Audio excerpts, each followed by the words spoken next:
Assalaamu calaykum asxaabta ku xiran channelkan. Maanta waxaan idiin soo gudbinayaa information ku saabsan waddanka Turkiga, sida dhaqaalaha, taariikhda iyo meesha uu dhaco. Haddaba ku soo dhawaada macluumaad ku saabsan waddanka Turkiga.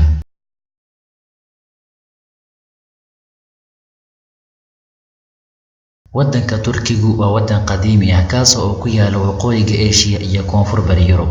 Turkigu wuxuu dhacaa laba qaaradood oo kala ah Aasiya iyo Yurub. Inta badan dhulka waddanka Turkigu wuxuu dhacaa qaaradda Aasiya. Turkigu wuxuu xuduud la wadaagaa 8 waddan. Koonfurta waxaa ka xiga Suuriya iyo Ciraaq. Waqooyi waxaa ka xiga Giriigga, waxaa bariga ka xiga Iiraan, Armenia iyo Azerbaijan.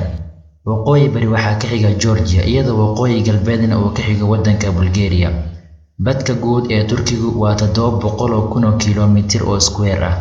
Magaca Turkiya wuxuu ka soo jeedaa laba kelmadood oo la is saaray oo kala ah kalimadda Turk oo tilmaamaysa shacab weynaha Turkiga, iyo kalimadda Ya oo iyadana noqonaysa macno ahaan Turkiyadeena. Dadka ku hadla luqadda Turkiga waxaa lagu qiyaasaa ilaa 130 milyan oo qof oo ku kala nool in ka badan ilaa 15 waddan. Tirada dadka ku nool Turkigu waxay gaarayaan 77 milyan.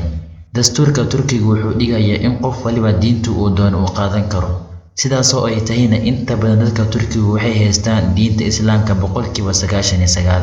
Waddanka Turkigu wuxuu leeyahay magaalooyin aad u waaweyn, sida magaalada Istanbul oo ah mid ka mid ah magaalooyinka caalamka ugu waaweyn. Waxaa kaloo iyana magaalo aad u weyn caasimadda waddanka, waana magaalada Ankara. Waxaa kaloo jira magaalooyin badan oo ka mid ah waddanka Turkiga, laguna tiriyo inay yihiin qaar ka mid ah kuwa caalamka ugu waaweyn. Tan iyo markii uu xukunka qabtay Rajab Tayyip Erdogan, waddanka Turkiga wuxuu noqday mid horumar ballaaran ka sameeyay dhanka dhaqaalaha. Sida Bangiga Adduunka uu caddeynaya, waxay kaalinta 17aad kaga jiraan liiska dalalka ugu dhaqaalaha wanaagsan adduunka, halka ay kaalinta 1aad u yihiin dalalka mantiqada Bariga Dhexe, iyagoo Turkigu 10 sano ka hor ku jiray kaalimaha ugu dambeeya dhanka dhaqaalaha.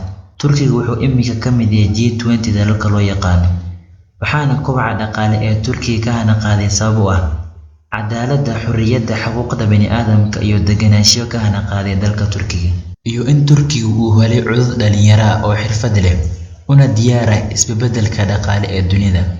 Iyadoo warbixin uu soo saaray Machadka Daraasaadka Shaqaaluhu muujinaya in dalka Turkiga uu haysto in ka badan 29 milyan oo dhalinyaro ah oo xirfad iyo aqoonba isku darsaday.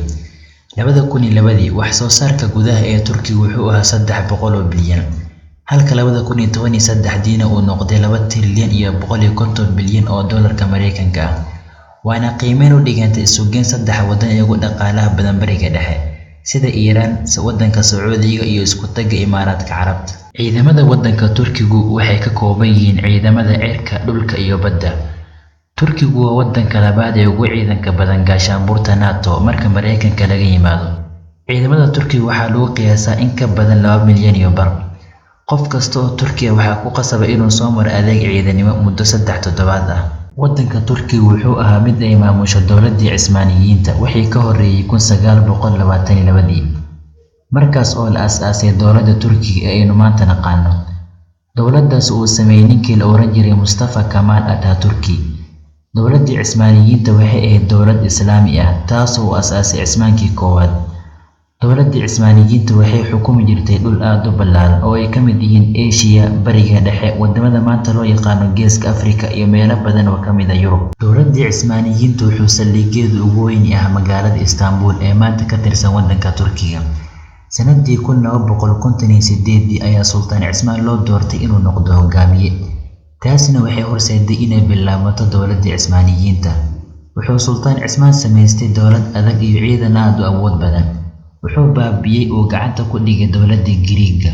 Kadib dowladdiisu waxay gaadhay dhul aad u ballaaran. Cismaaniyiintu waxay Islaamka gaarsiiyeen bartamaha Yurub. Waxaa loo qaybiyaa fiditaanka dowladdii Cismaaniyiinta 2 marxaladood: xilligii horumarka awoodda militari iyo xilliyo adag iyo dhibaatooyin siyaasadeed.